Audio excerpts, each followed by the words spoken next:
You're listening to the Vox Media Podcast Network.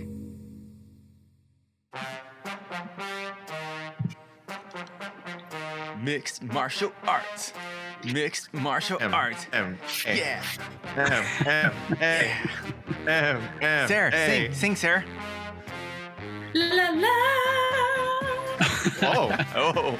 Let the singing and the MMA chants commence, ladies and gentlemen, because we have a lot of it tomorrow. The UFC and Bellator both have events with a lot of fights on both cards. Luckily, the Bellator card lost a couple today, so we have 26 total fights to look forward to tomorrow. We have UFC Vegas 37. That's where 14 of these fights are going to happen. That one's headlined by Anthony Smith versus Ryan Spann, while Bellator returns to San Jose, their home base for Bellator 266, headlined by another light heavyweight bout between former champ Phil Davis, welcoming the soldier of God, Yoel Romero, to the Bellator cage. We welcome you to our live preview show, getting you ready for this doubleheader of events. I am Mike Heck, and we have a full crew here. First off, we have Mr. Alexander K. Lee, who loves, and I mean loves, a good 8-fight main card as much as the next person. Do you not? I believe it's only 6 fights, but I wish it was 8, Mike. I mean, in a perfect world, it would be 8. And let me just say, I am so happy that I am the only, beloved Canadian that you guys have on these shows. It really means a lot to me that you never have any other Canadians on here. So, I'm just excited. Let's keep it that way forever, right, guys? One Canadian. I like it. Yep, only one Canadian. Thank goodness. It is 6. It was 8 yesterday. I don't know what it was going on. And then they changed it around because we lost one of the fights, but it was 8 yesterday, and I was like, AK is loving this right now. We got E. Casey Leydon on the 1s and 2s, the baddest stash in the media space. Good day to you, Mr. Casey Leydon. How are you? Doing wonderful. It's great having one Canadian on the show. It's just great. One Canadian. One Canadian. It's great. It's great. There's no one else here, right? No one else is on the show, correct? Actually, there is. Because what? This could be by awkward. popular demand, back on the MMA fighting breakdown circuit, one of the best 135-pounders in the world, one of the best singers in the world, not just in fighting, but just in general. And I still don't understand why her phone hasn't been ringing, not just for the fight world, but maybe to get on American Idol or something. But that's good news for us because Sarah Kaufman joins us to talk some Saturday face punching. Sarah, how are you? Oh, I'm great. Thanks. You guys doing well? I think we're doing well. We get a lot of yes, we're doing much better now that you are here to keep us all in line. But we have a lot to discuss. Wait, before we start, I thought I didn't know guns were a thing in Canada because apparently Sarah Kaufman. Can I see your guns? Double-barreled. Ooh. Good grief. I work out. Yeah. Here and there. Western Canada is a lawless land, honestly. It's a lawless land. I don't know what's going on out there. Neither do we. My friends, we have a lot to discuss. We have a lot of MMA action to look forward to, and we're going to start with the UFC, and we're going to start with our special guest, Sarah Kaufman, because Anthony Smith is back in action tomorrow. He takes on Ryan Spann in the main event of UFC Vegas 37. Lionheart has made this walk 51 times already throughout his professional career. Very few in the sport have experienced the highest of highs and the lowest of lows, quite like Anthony Smith. That's a man who's seen it all. Ryan Spann set to make his 7th UFC appearance, first main event, both guys coming off of impressive finishes. What sticks out to you in this main event tomorrow between Anthony Smith and Ryan Spann? Yeah, I mean, I think that those 2 losses for Smith, like kind of the 2 bad ones where, everyone kind of saw it, like he's handing his tooth to someone else saying, like, look at my tooth. To have come back from that and had these past 2 with Devin Clark and Jimmy Crute, I mean, that leg kick was like super kind of crazy in how the finish went, and he just stayed calm and he stayed with it and was able to capitalize on that and then get the finish at the end of that first round. I hope that we see that kind of calm, collected, focused Smith again. Because Ryan Spann, when he comes in, he definitely, that extra length that he has so much power, but I think that he overcommits sometimes. I could see, even though I would say that Spann has the advantage in the wrestling, I could see Smith trying to get this fight to the ground and get a finish with a submission. AK Spann, I mean, look, he seems like the up-and-comer against the wily vet, but Spann's been around for a while. He's 30, he's had 25 pro fights, trains at Fortis MMA, one of the best gyms in the world, and the UFC obviously sees something in him to give him a headline spot here. It's experience versus the hungry up-and-comer looking to take that next step in the UFC's light heavyweight division. So I'm curious, like in your eyes, how much does Smith's overall experience matter in a matchup like this? I think it matters a lot, but I am favoring him. I do like his skill set, but it certainly matters a lot. Like I've gotten into the bad habit of picking against Anthony Smith. I don't know if I'm just starting to take him for granted. He's obviously still a experienced, a skilled fighter, really tough. I think Jimmy Crute would have beaten him. It was a competitive fight up until the unfortunate injury happened to Jimmy Crute. I still think Crute would have pulled that one out, but clearly, I mean, it didn't look like he's blowing Anthony Smith out, and if that injury hadn't happened, he obviously would have won. And that was a competitive fight. Devin Clark, another first round submission win for Anthony Smith. So he's almost like in that Derek Brunson-y mold, except for the fact that he got a title shot, where he's losing, to other contenders and top guys, Alexander Rakic, Glover, and of course at John Jones. But other people have not kind of managed to take his spot. So he has this. So from a mental aspect, he kind of knows like I'm still this top 10 guy. I'm still this elite guy. He doesn't see guys like Ryan Spann as. He certainly sees them as threats. He certainly takes him seriously, but I don't think there's any part of him that's intimidated. He's said as much in kind of interviews recently that Ryan's sort of over the top kind of proclamations and how he built up the fight were just like confusing to him. He's just like, I don't know why this guy's coming at me so hard like this. It's not going to work on me. I've been in over 50 fights. But the experience matters a lot. I mean, for me, that is Smith's greatest gift. I think as skilled as he is, I do think that's what could make the difference if he wins, the way I'm leaning, as I said, more in Spann's direction. But yeah, you definitely just can't discount a guy who has been in incredibly tough battles with better competition than Ryan Spann has faced so far. Casey, right now, according to our friends at DK Nation, Anthony Smith is a minus 170 favorite. The comeback on Ryan Spann is plus 150. And in my eyes, I think, personally, this fight is properly lined right now. What say you and your thoughts on the fight itself? Well, it's the second best light heavyweight fight of the weekend. So let's talk about that. I know we'll talk about the other one later, but Ryan Spann hasn't. Oh, by the way, that little thing that's a little headstand for yoga. It looks like a toilet. I just realized that. It looks like a little porta potty. That's all that is. Yeah. Well, do hands. We do yoga. Do handstands. It's good for the core. But I lost track. I just saw my blurry toilet in the background. You said it was the best light heavyweight fight. Yeah, that's that. Thank you, Sarah Kaufman, professional. That's why we have two of them, two Canadians on. Anthony Smith, I mean, he's clearly an elite 205er. And he just loses to better fighters. I thought, him losing to Glover, him losing to Rakic, I just think those guys are just better light heavyweights. And Anthony Smith beats the ones that he's better than. I guess this for the UFC and for us, it's just trying to figure out where Ryan Spann is, who he is in his career. Is he just kind of an exciting, mid-carder, or is he an elite 205er? I don't believe he's an elite 205er, but hopefully he can maybe prove me wrong tomorrow night. I kind of agree with everything that Anthony Smith said about Ryan Spann. Like, there's nothing that he brings in there that Anthony Smith hasn't seen, and unless Ryan Spann unless he's really increased his skill level recently, I just think this is Anthony Smith's fight to win. And although I do agree with the line, I think just with the explosiveness of both fighters and Ryan Spann's ability to just kind of finish the fight quickly. But Anthony Smith, he's a hard fighter to put out. It was all his losses were decisions, right? It was recent losses, Jones, Rakic, and everyone.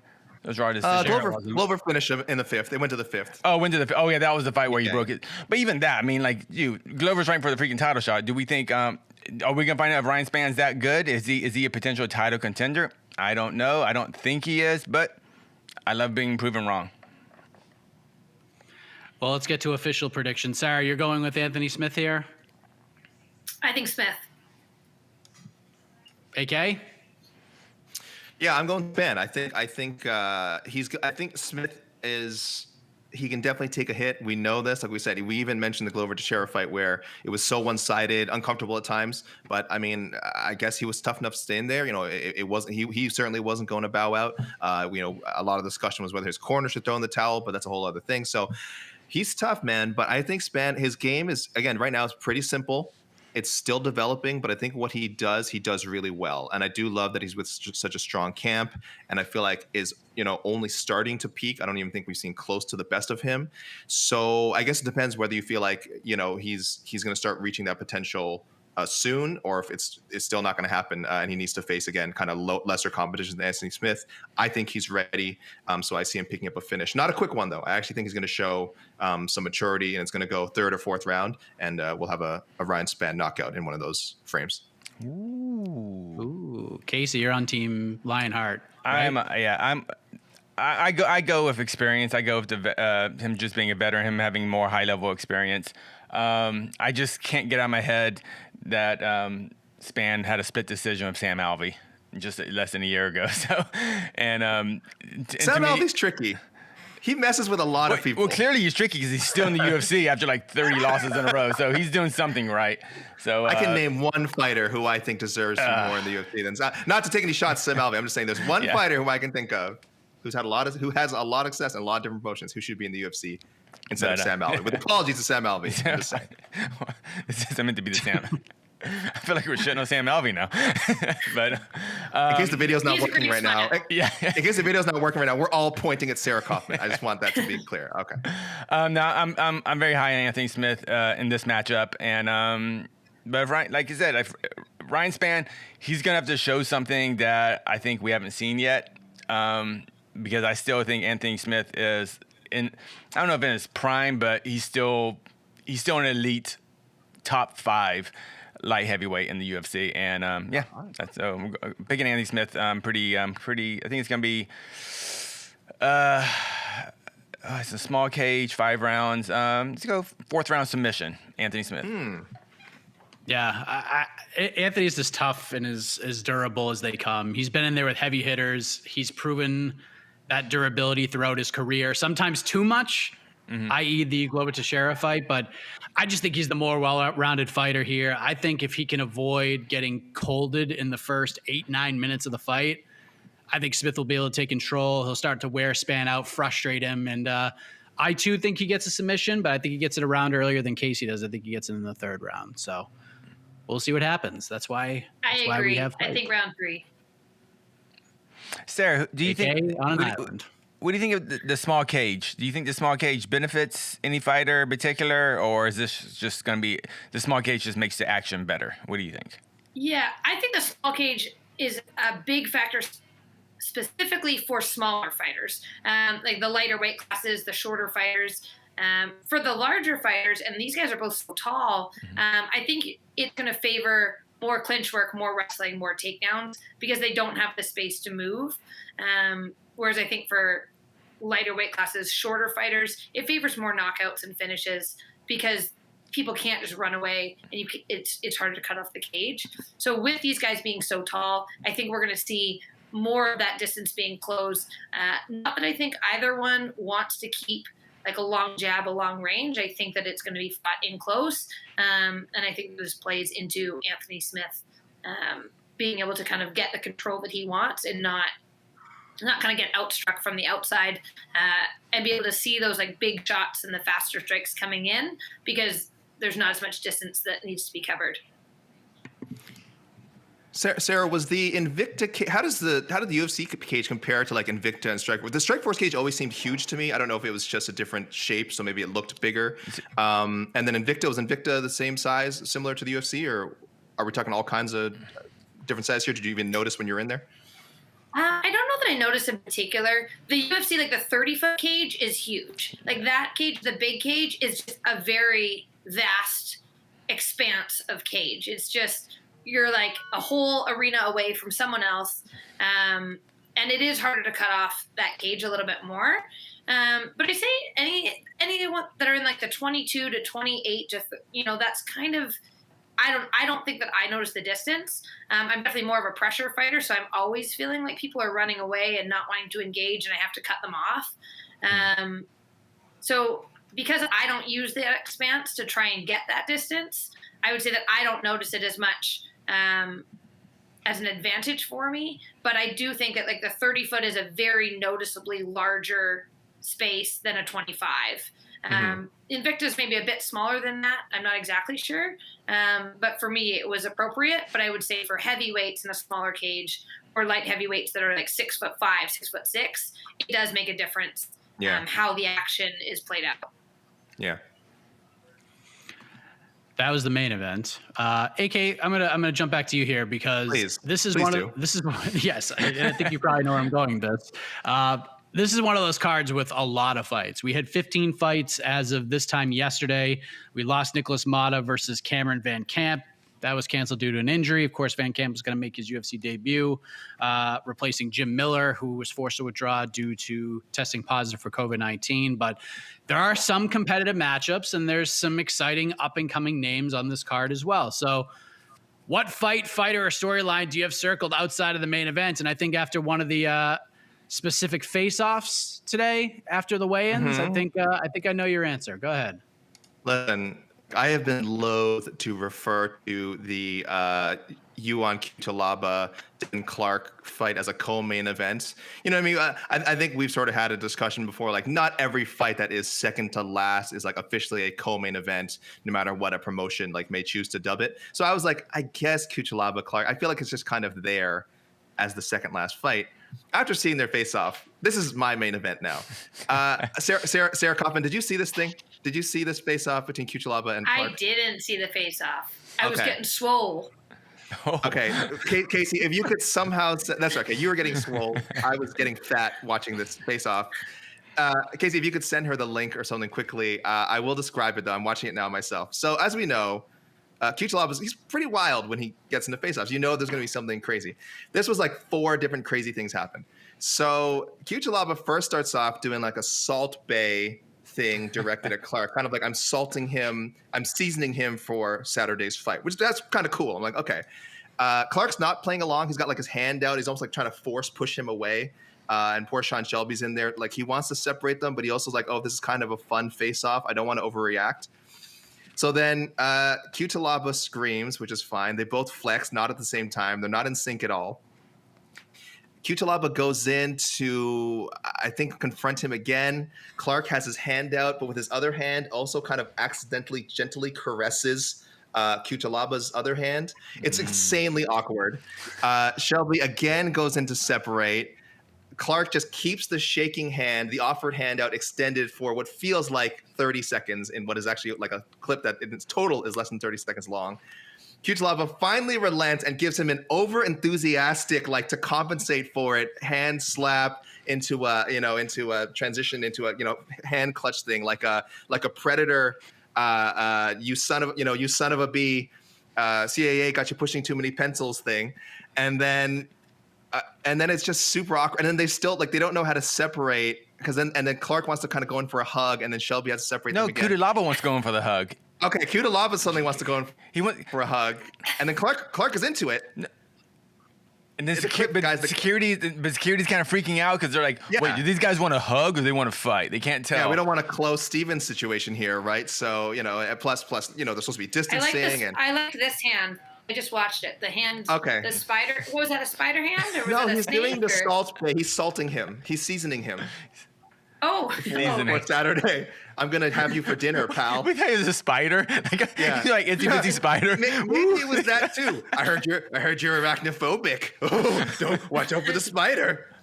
So I'm sorry. Anyway, for anyone, the clip is up for my. If that description confused people, the clip is all over the UFC's socials. It's very short, though it feels like it lasts like 10 minutes long. It's magnificent, and I cannot wait to see this fight because it's just so awkward and the kind of moment you can't manufacture. It's like you need a guy like Cutelaba, you need a guy like Devin Clark and Sean Shelby in there to make this magic happen. So that was wonderful.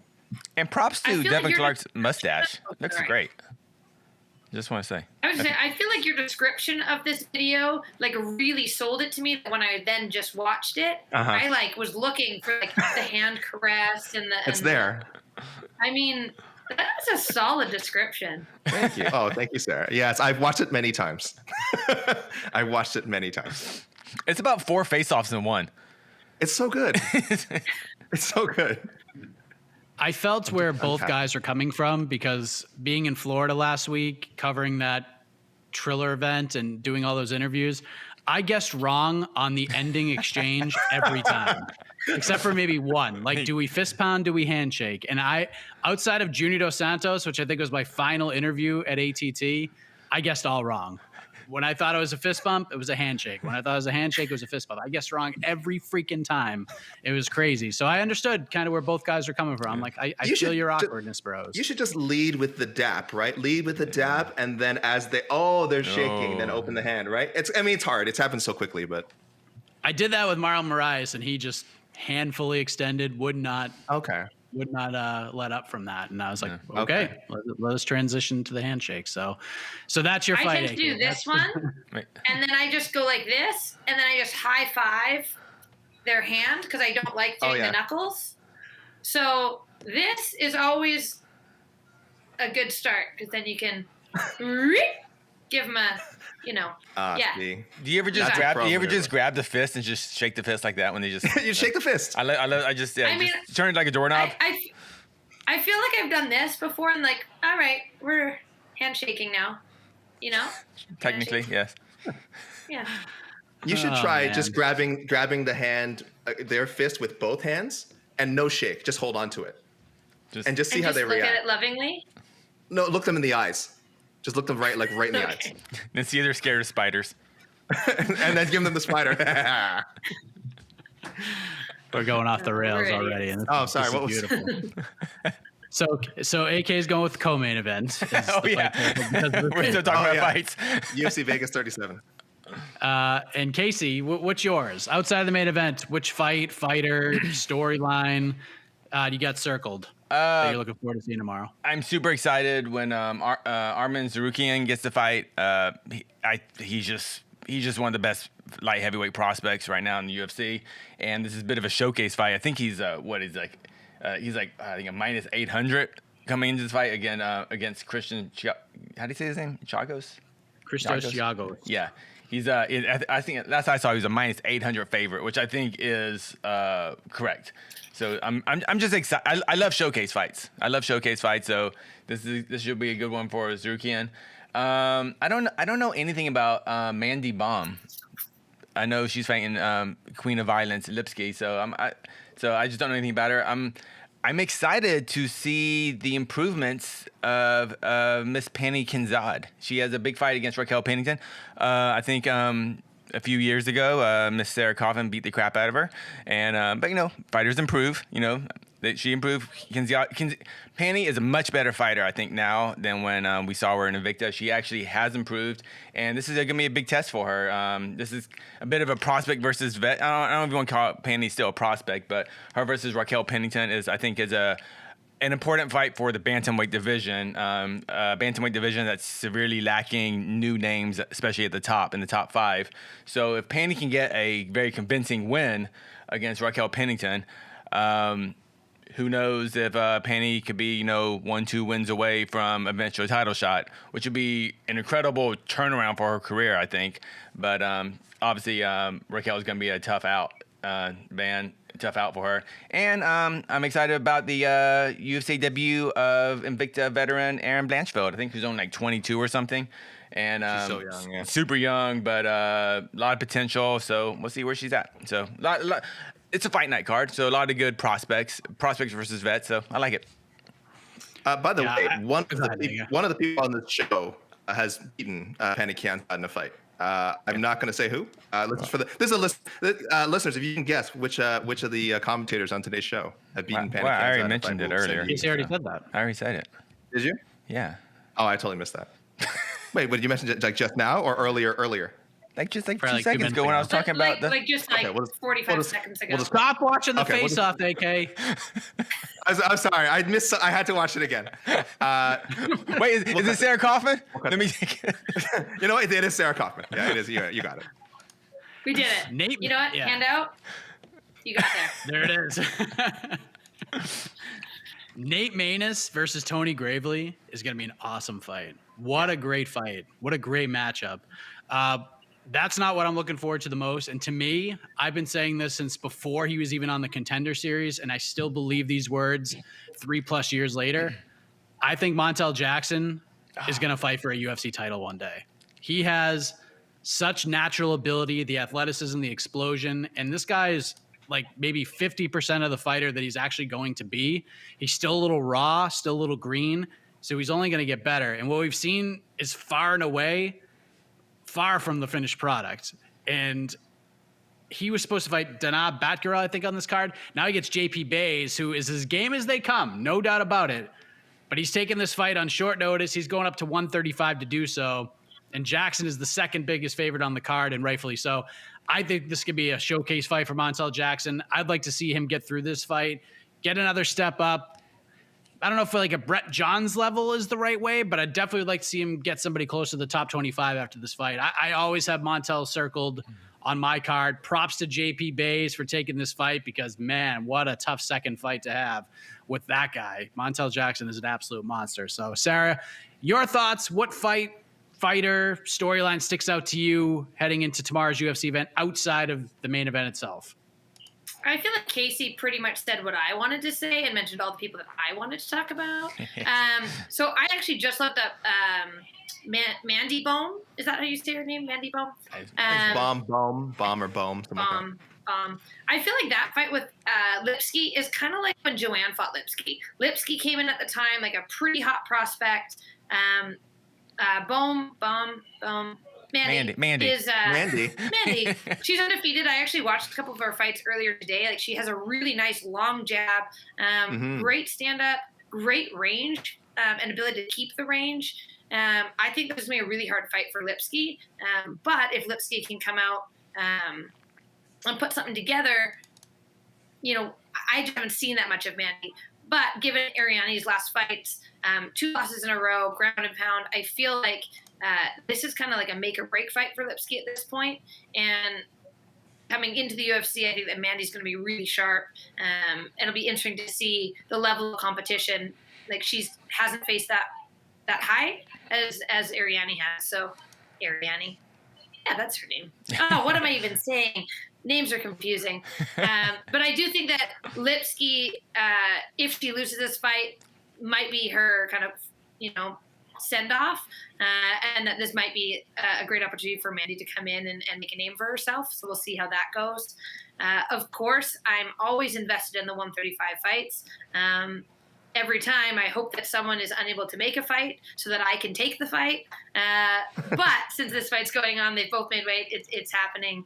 I think that Panny, I just realized she's on a 4-fight winning streak. She's kind of under the radar, has made quite a big move up in the division, especially coming in on the Ultimate Fighter. She lost, she got released or didn't get signed after fighting Macy, had a fight outside the UFC, took the fight on short notice when she came back and lost to Avila, but it got her in the door again. And now she's had 4 wins against some really good opponents. This is the next step up for her. I think she might struggle with Pennington's size and ability to hold the distance, hold that strength, and kind of, I see this kind of being a clinch fight against the cage. If Panny gets taken down, her ground has improved a lot. I'd like to see her get the win because it's, again, a fresh name coming into that top 5. Maybe one more fight and then you give her a title shot. And that would be really fun. I mean, I always like people that I've fought and that I beat to do really well because it just makes me look better. So I'm really happy for her. I like Panny a lot. I like that she does interviews with no teeth in her mouth, and I find it hilarious. So I hope that Panny wins this, but I could see it being a really tough fight for her. But that's probably the fight that I'm most excited about. If Panny wins this, honestly, like I don't know if we have like a most improved fighter of the year or whatever, but Panny might be that fighter. I mean, I honestly, when she came in and lost to Avila, I thought she was done in the UFC. I thought we wouldn't see anymore. And I'm looking at my Tapology picks against Betch Correia, Sarge Eubanks, and Alexis Davis. I picked against Panny every fight. I thought Alexis Davis was going to roll right through Panny, and then Panny won that. So I don't know if that's an indictment of Alexis Davis, just maybe not being the same fighter she she used to be, or is Penny just that much improving? So everything that Sarah said. If Penny looks good tomorrow night, who knows? You know, we might have a new title contender. You know. Sarah, did you know that you beat Penny Kianzad in January 20? Did you mention that? Did you guys know that? Did you guys mention this? It might have been mentioned. Although I will say that when I fought Penny, and I still think of it, I landed a few upwards leading elbows, and it was like a shining moment in my career, because it is incredible to land an elbow directly upwards into someone's face. And I've been thinking about that. I've been coaching a lot of elbows lately, and I showed a clip from this fight. And so I'm really happy that she's doing well, but also that I got to elbow her in the face, and we can still be friends after. What, you did an up elbow? What was the elbow you did? She jabbed, bam, right through the middle. Oh, you lead elbow. Oh, nice. Oh, lead elbow. It's just. They're good. Oh, it's fun stuff. Mike, Casey, just for the record, if you guys ever do that to me, we will not be friends after. So we would not have the same kind of respect that these fighters have. That's a friendship ender if you guys do that to me. So hey, the elbow, it felt good. It will feel good. So No. Well, for one person. It does for one person. Do it to Jet or something. Yeah. Don't do it to anybody. Mr. No Fun over here. Jeez. Don't hit people in the face. Don't try to split their skull open with your elbow. Oh, jeez. By the way, Casey, I don't know if you're aware of this, but after Jed's win over Jose on BTL, he called you out. Let me think about that. Oh, it might be a verbal upwards elbow coming Jed's way. I don't know what the stream looks like. I don't even know if we have a stream right now, but it's kind of been going. It's kind of been going on and off, so people have stuck with it. It hasn't been great, but I've been. Other people are watching. Yeah. So I've been telling people just sorry about the difficulties, and look for the the video, the full. Yeah, we'll upload the whole thing in a sec. But anyone sticking with it, thank you guys. Some people are still in here. So. And leave your questions, because after we talk about Bellator, we will answer some of them. Let's go to San Jose. Bellator's home base. Promotion returns to the SAP Center.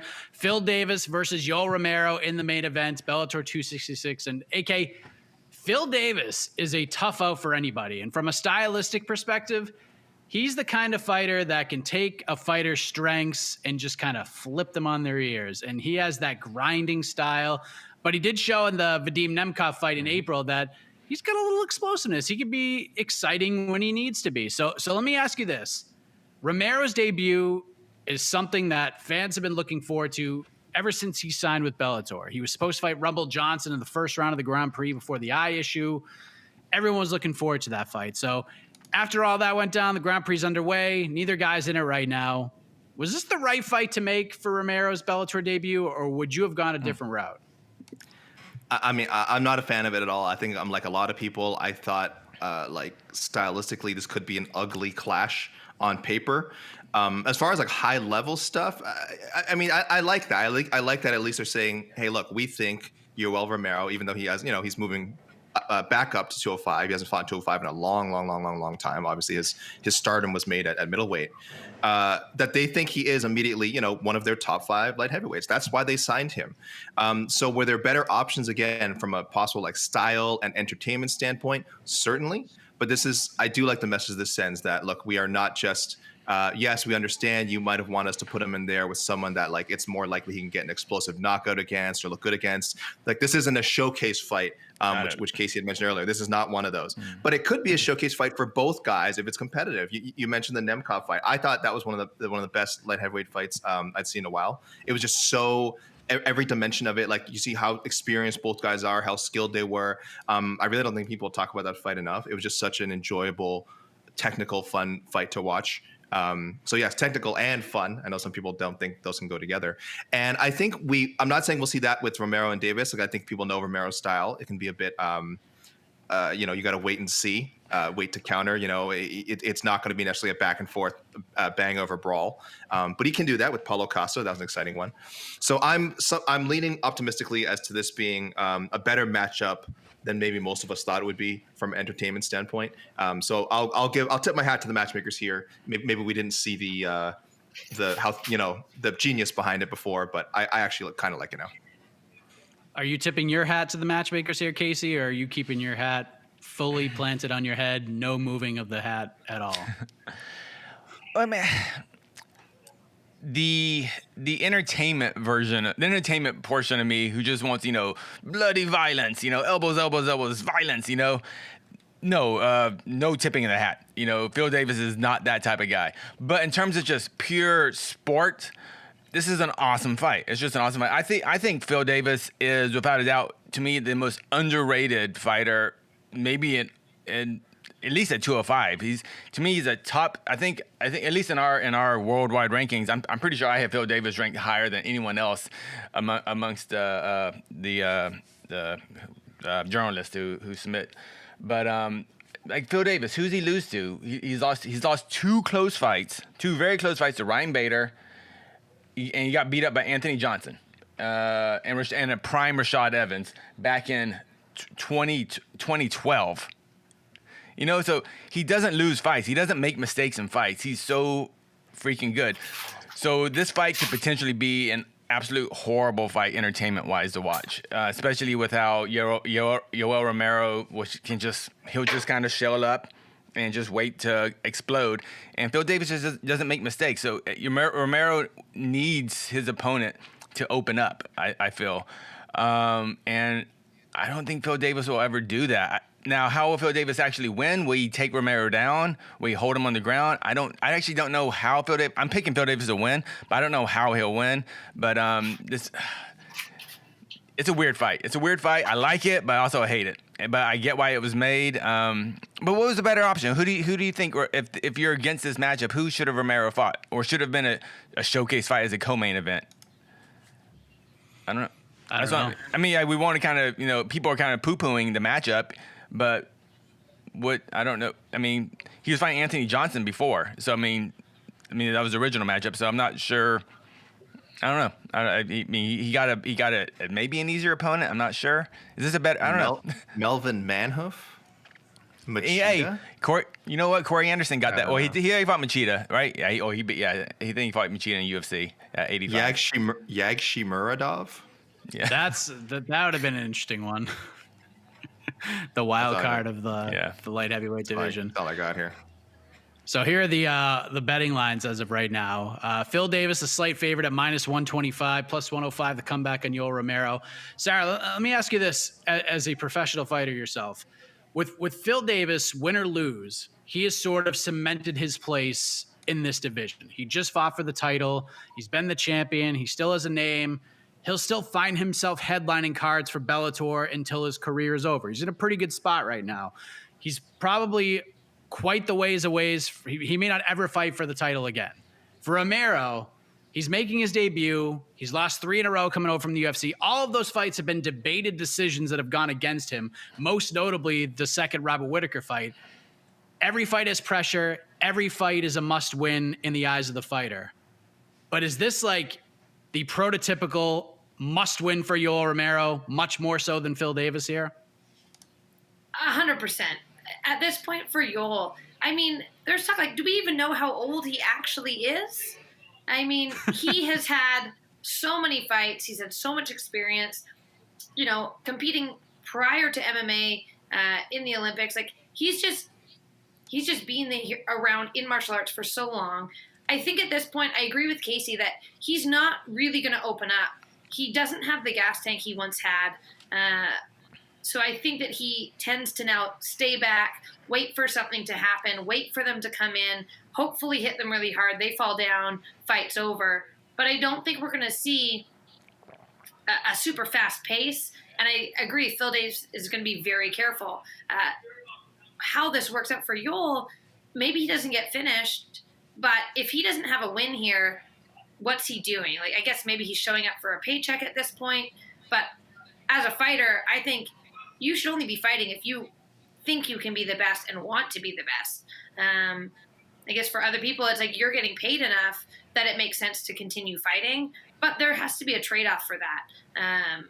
The amount of work you're putting in, the damage you're taking in a fight, in training camp, this is a must-win for Yoel.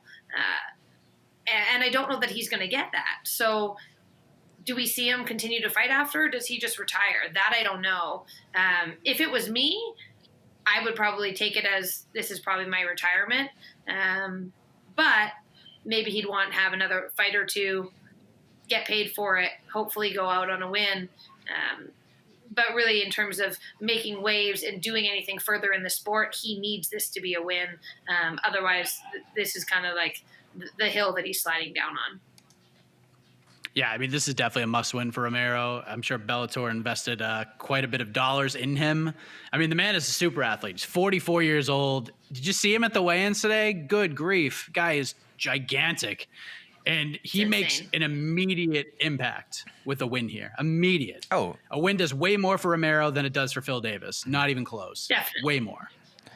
See, and that's why kind of the way you just said it about how the Bellator has really invested in Yoel Romero. That's why I kind of question this matchup, because I don't think the casuals really understand how difficult it is to beat Phil Davis. And that's the problem. I just think they just don't know. People don't know how hard it is to beat Phil Davis. And I think Bellator can got kind of the same bang for its buck if they would just put a random 205er in there. So I just think it's this very dangerous matchmaking. Obviously, if Romero can finish Phil Davis, which no one's ever done, no one's even come close to finishing Phil Davis. To be honest, I don't even think he's really even been even close to having a 10-8 round, 8-10 round rather. So just super risky matchmaking for Bellator. And look, either way, if Vadim Nemkov beats Anthony Johnson next month, which odds are he has a very good chance of doing, you still get the Romero-Johnson fight right there whenever you need it. Just pick it up, put it in, you're good. So that's why I don't necessarily think this is a must win for Romero. Like you said right there. I mean, if Anthony Johnson loses, they'll still do Johnson Romero. So that's all. But that's it, though. That's kind of where it ends. I mean, you can just throw him in there with anybody as just kind of a highlight guy. Yoel Romero versus whoever, people are going to watch. But in terms of getting to the title and getting these like massive fights, he's got to win this one. I don't know. Yeah, I understand from a practical and from a common sense and a logical standpoint, he needs this to stay a contender. But from an MMA standpoint, I could see him losing and somehow getting a title shot anyway. If he loses a decision, right? It's MMA, right? He loses a 5-round decision. Phil Davis isn't available to compete in 3 or 4 months. He wants to take some time off, and they're like, well, competitive fight, Yoel. Guess what? You're the number one contender. I could really see that happening. And I could see a lot of people not having a problem with it.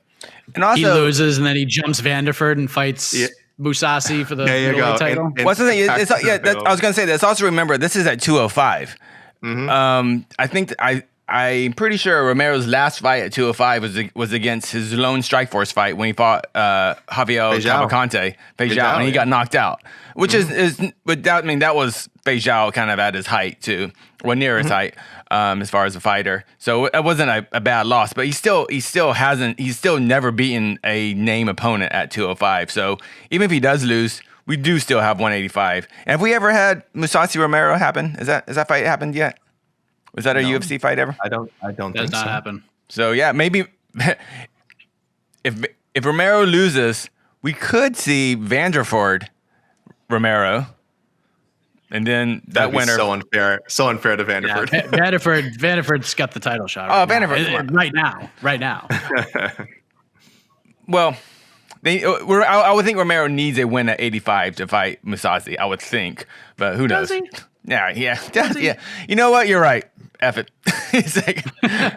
So yeah. Either way. You're picking Davis, Casey? Okay. Yes, picking Davis in a lackluster but dominant 3-round decision. Sarah? Also Davis, also a decision. We might just fall asleep watching it, but I think he wins. AK, why are you picking Romero? Chaos. Romero, 5th round knockout. Is it a 5-round fight? No, it is not. That's not. Good job, AK. Casey just said 3 rounds, so It is 3 rounds. The first 3 rounds will be so close that they will announce that there will be 2 extra rounds to determine the real winner, and then Romero will get 3rd round knockout for Yoel Romero. Hey, do you know Sarah Kaufman fought Pandy Kinzad? I think I would have heard about that. Okay, I'm just saying. If that were a thing. By the way, I'm amazed. Bellator, one of the few, maybe the only major promotion that has not been blessed by the talents of Sarah Kaufman. So, well, if they'd put a 35 division in, come on, folks. That would, 25 too small, 45 too big, 35 where it's at. Perfect. Have you fought at 45, Sarah? I know you fought 55 PFL. Have you done 45, or you just 45 at my start of my career? Or very early. I did like 45, 45, 40, 35, 35, 35, 35, 35, 35, 35, 35, 35, 35, however many 35, 55. Up to 55. Also, my cauliflower ear doesn't hold my headphones. Yeah, I was gonna say that's it looks yeah. Yeah, I mean, you gotta get the ease. It is my hope that these 2 guys go out there and put on an amazing fight. I feel like that could happen if the stars align. I know Phil has that reputation that we talked about earlier. He's fine with that reputation. I just spoke with him a couple weeks ago. It is what it is. Romero's just so explosive, but as we saw in the Adesanya fight, he feeds off of mistakes and he feeds off of fighters who are willing to play his game.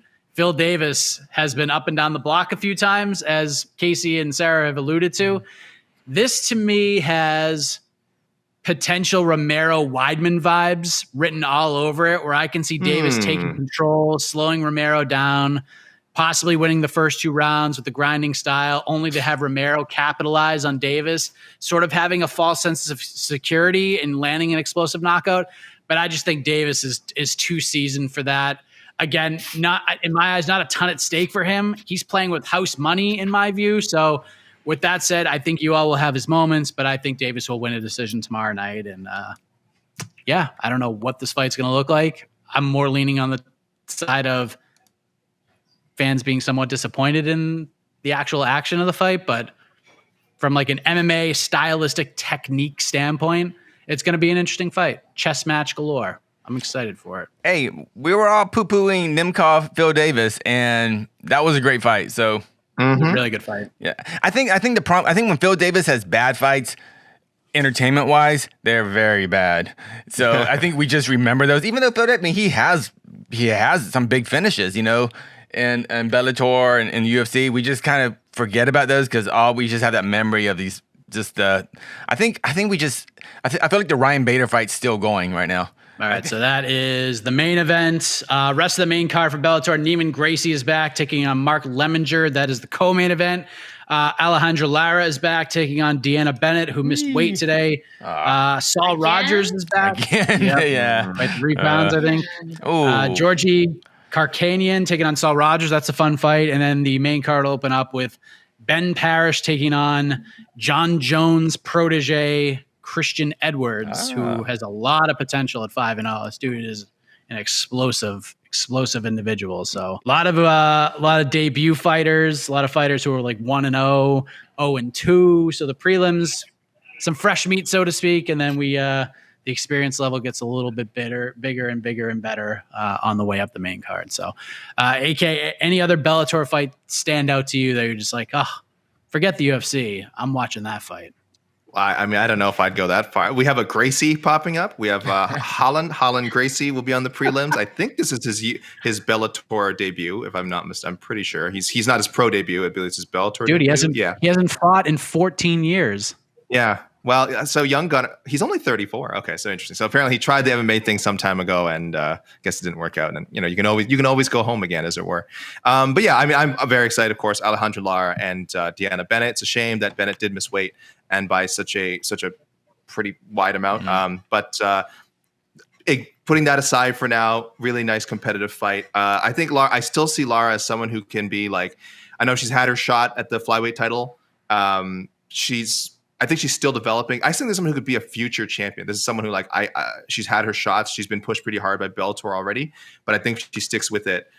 She has the kind of like skill set and kind of potential to make it, and certainly the charisma that Bellator would want in a champion, as someone that they would want to push to the top. So, yeah, really looking forward to that fight. And Deanna Bennett's always fun to watch. So again, it's a shame she missed weight, but that's definitely the other standout fight on the main card. Sarah, what's got your eye on this Bellator card? I mean, again, I actually don't know a lot of these names, especially on like the lower half of the card, but I really enjoy watching Lara fight. I'm always, of course, drawn towards watching the females fight. I feel like I'm invested in it, even if it's not my weight class. I thoroughly enjoy Lara. I think that she's pretty smooth to watch. You can see that she's improving, she's growing, she's still changing as a fighter. Bennett, while she's fun to watch, I mean, she's missed weight quite a few times for different fights. And I feel like I've always seen her struggling making weight and like not really finding a weight class that seems appropriate for her. She's not that big, but now that she can, she's missing for 25, I'm surprised by that. So I don't really know, what goes on in her camp and behind the scenes. But I do think that this fight potentially could be a tough fight for her. Casey, you got a wild card Bellator fight? I agree with the Canadians. Lara. She's a joy to watch. And she just has this charisma. She's improving. She's had some losses, but she's lost to very good fighters. She doesn't know. So Deanna Bennett, like, as much as I want to watch her fight, she's had some kind of stinker fights. She's a very nice person, a great personality, but it doesn't really kind of come off in her actual fights. So I'm just hoping this is going to be an exciting fight, a fight that both these ladies get to show off their whole skill sets. But I think this is Lara's time to really shine. And I like Lara. She's awesome. Yeah, Karakani and Rogers should be fun. Rogers, one of the more interesting stories in MMA. I'll throw a little spotlight on Mark Lemminger. Interesting guy. I forgot about him. Pretty soft-spoken. Bellator seems to like him. They just re-signed him to a new deal. He beat the brakes out of DeMarcus Johnson in his last fight, or DeMarcus Jackson. But the two prior fights that he had were to the champion Yaroslav Amosov, and then he fought Jaleel Willis, who are two very tough outs at this stage in their careers, especially Amosov, who's now the champion. They're giving him Neiman Gracie, so clearly Bellator wants to do something with him, but it's up to him to get over that hump. And if he could beat Neiman Gracie, he's got a good chance to do that at 170 pounds. So that should be an interesting fight because Lemminger's a very good wrestler. He's good on the ground, but Neiman Gracie, that's his world. So can Lemminger sit there and use the striking to his advantage? Can Gracie do what he needs to do? That is an interesting fight as well. So, but to be clear, for the return home, good main event, it's not the best offering Bellator could have put together here. It just isn't. No, this I was kind of surprised when I found out this was in San Jose. I figure if you're going back to San Jose, it's gonna be a crowd. They're gonna, I don't know, put some names on there. But it's an okay card. I think top to bottom, UFC is clearly a better card. But there's definitely fights to watch on this Bellator card for sure. And I think this Bellator card, because like we said, there's sort of a lot of less experienced fighters. It's built like an old Bellator card where like the prelims are very regional, And I think that means you're going to see some finishes. I think you're going to see a lot of finishes. I know people sort of equate that with like, oh, what makes an exciting card is finishes, which I don't always agree with. But when you have 1-1 guys facing 0-1 guys and 0-0 facing 0-0, you're usually going to see some sort of wackiness, and that might be good for the live crowd. So the live crowd will certainly be happy. I'm not sure how the interest will be from people like tuning in, online or on TV. But live crowd will be happy. There'll be some wacky finishes, and then the main card will be entertaining enough. So I'm looking at this whole thing with rose-colored glasses. As you should, AK. You are the prince of positivity. After you all, always so. do, AK. Yeah, no. Well, So again, for those who are watching this after the fact, which is all of you now, who tried to watch us on the stream earlier, apologies for the technical difficulties. Casey, the man, the myth, the legend, got it all put up and taken care of. It's on the podcast network too as well. Anything else you want to discuss, Casey? You want to lead us in? Get ready to lead us out of here. Why is that Canadian not fighting in the Ultimate Fighting Championship? She is a premier 135-pound fighter. The UFC is desperate for 135-pound contenders. She has not fought Amanda Nunes. She has not fought Irene Aldana. There's all the names at the top of the list in the UFC that she has not fought. They need strong, quality opponents like Sarah Kaufman. I don't get it. Maybe they're scared. Maybe I don't know. I don't know what's going on. I don't know what's going on. Then Irene Aldana, she just lost her opponent, right? She was supposed to fight GDR. GDR had pull-up energy. Injury. Energy. Yeah, she had to pull up an injury. Serious pull-out energy. Yeah, pull-out energy. And I mean, come on. Like, when Ronda Rousey was in the bantamweight division, like, it was like, man, like, UFC was all about it. As soon as she left, it's like, yeah, I get Amanda Nunes is on a great roll. She's the GOAT, yada, yada, yada. But the UFC hasn't built up that weight class.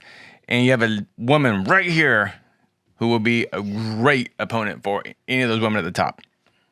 Yeah, I feel like the 35 has been like somewhat of an incestual. They keep like the top names keep fighting each other, and like, okay, what matchup hasn't like number 2 fought in the top 5 versus bringing in those other talents, and so those names haven't really changed. Like the fact that Misha's back, I mean, for one, I'm into that fight. If we could ever make that. Wait. Who beat Misha Tate here? Who beat Misha Tate on this panel? I'm trying to. Me. Right. I did. But like the fact that Misha's coming back in and the names at the top are almost exactly the same is crazy. I mean, I know Holly, like we're friends and we're talking all the time, and she can't get anyone to fight her. Like, all the top names, they just say no. And like that's the same thing that I've had. When I was fighting in the UFC, since I've been out of the UFC, the issue is always opponents. It's always opponents. Like, people are not willing to fight Sarah Kaufman. At one point I signed with the management team that worked with Misha, and they had killed that fight. They said, you know what? We're not interested in that fight. Don't ask for it. We're not doing it. And then when I worked with them later, they're like, yeah, we didn't want that fight. I don't know. People don't want tough fights, I guess. But here I am, ready to go. I've been on weight for a year, trying to take any fight that's possible, that's imaginable. I have multiple promotions outside of the UFC because, you know, UFC, their big thing, they want you coming off of a win.